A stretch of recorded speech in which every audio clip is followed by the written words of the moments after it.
Paris-Normandie. On a deux cortèges dans notre département qui partent à deux endroits différents.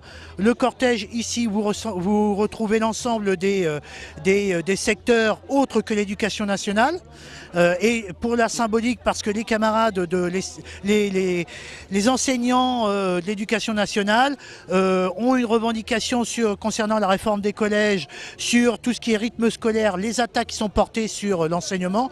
Donc ils partent, eux, de l'inspection académique et on se rejoint devant le palais de justice pour terminer le parcours ensemble. Déjà, il y a plusieurs choses. D'abord, les salaires, c'est le point d'indice, il est gelé depuis 2010, donc ça fait quand même un sacré bout de temps déjà. Ça fait un gros manque à gagner, hein. Si les salaires avaient augmenté comme les prix depuis 2000, on aurait tous 200 voire 300 euros de plus. Donc voilà, ça c'est la première raison.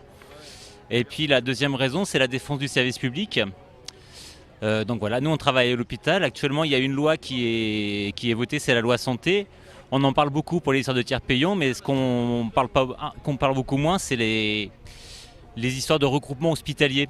En fait, c'est une gigantesque logique de fusion-acquisition, de regroupement des activités entre les hôpitaux.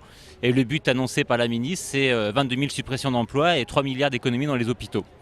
Bien sûr, on va défiler, on va se faire entendre, rappeler nos revendications et puis on aura une assemblée générale de grévistes à la fin de cette manifestation à la salle Jules Janin pour discuter de la suite de l'action, parce que c'est clair que si ce soir on n'était pas entendu via le gouvernement sur les revendications qu'on porte en matière de salaire, en matière de maintien de qualité de service public, il est évident qu'on rappellerait au plus vite les agents de la fonction publique à se mobiliser.